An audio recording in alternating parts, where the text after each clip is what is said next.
Hi, I'm Emily. I'm the head of English. Here are some guidance in how you can help to support your child as they approach their mocks, and then use the same guidance as they approach their final exams in the summer.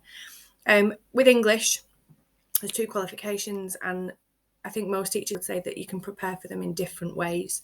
So if we look at literature first, which for me is the more traditional way of revising for an exam.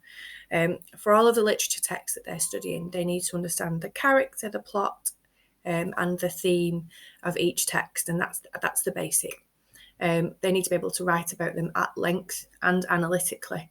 Now, that comes from practice, so the best way to prepare is to do some practice questions at home.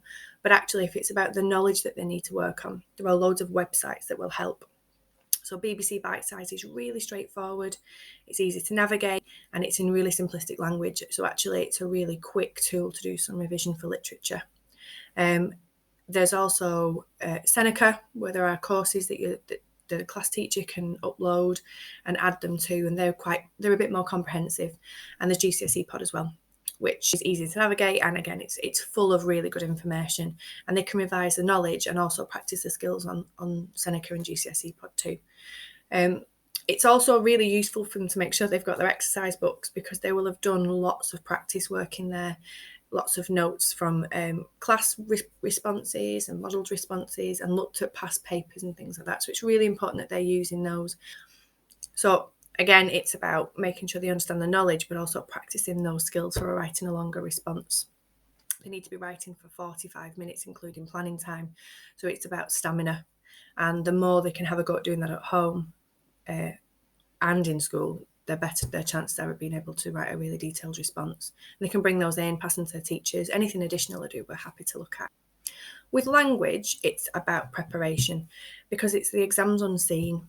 So while 50% of the exam is creative writing, and that comes from practicing and writing and being ready to write an interesting and engaging text using a picture stimulus or a title, they can practice that at home before they go in, so they have an idea about what they want to write. But with the reading section, it's completely unseen. So the best way to prepare for the language qualification is practice.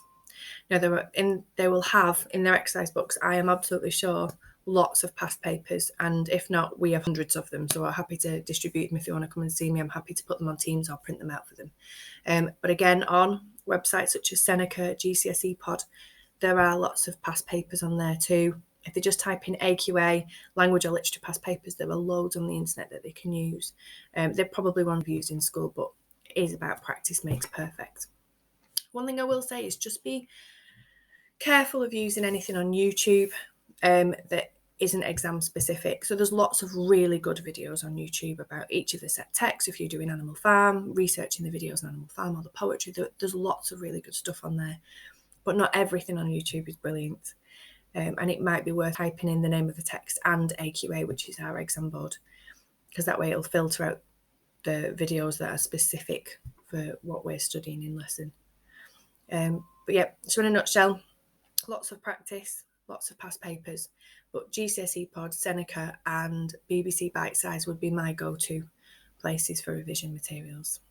Thanks.